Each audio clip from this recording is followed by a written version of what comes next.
ఎలా ఉంది బైకర్? చాలా బాగుందండి మూవీ. ఏం నచ్చింది మూవీలో? మూవీలో ఎస్పెషల్లీ విజువల్స్ అండి, visuals and music very very nice.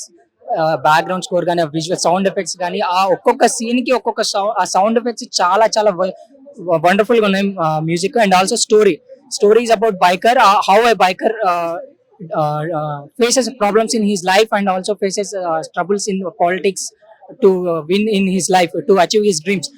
Super movie and also Sharvanand gar acting very very nice.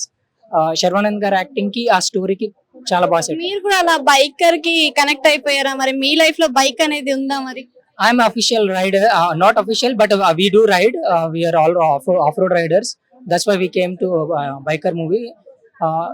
చాలా చాలా బాగుంది మూవీ అయితే. చాలా మందికి రేసింగ్ అంటే మనం స్ట్రీట్లలో తిరిగే వాళ్ళ గురించే మాట్లాడుకుంటూ ఉంటారు. మరి ఇప్పుడు ఈ సినిమా ద్వారా మీరందరూ కూడా బయటికి వచ్చే అవకాశం ఉందంటారు? యాక్చువల్ గా ఇప్పటి వరకు చాలా మంది రైడర్స్ ఉన్నారు, రేసర్స్ ఉన్నారు, కానీ ఎవరికి తెలీదు. మా కమ్యూనిటీ, మేము హైదరాబాద్ రైడింగ్ కమ్యూనిటీలో చాలా మంది రైడర్స్ ఉన్నారు. వాళ్ళందరి గురించి తెలియదు ఇప్పటి వరకు. యాక్చువల్ గా చాలా మంది మా రైడింగ్ కమ్యూనిటీలో కూడా చాలా మంది అఫీషియల్ రైడర్స్ ఉన్నారు, చాలా మంది పెద్ద పెద్ద అచీవ్మెంట్స్ చేసిన వాళ్ళు కూడా ఉన్నారు. కాకపోతే ఇప్పటివరకు ఎక్స్పోజ్ అవ్వలేదు. ఈ సినిమా వల్ల అట్లీస్ట్ పబ్లిక్ కి తెలుస్తుంది బైకర్స్ లైఫ్ ఎట్లా ఉంటది, బైకర్స్ అంటే ఏంటి, బైకర్స్ మోటో క్రాస్ స్పోర్ట్ ఉందని కూడా చాలా మందికి తెలియదు. ఈ మూవీ ద్వారా మోటో క్రాస్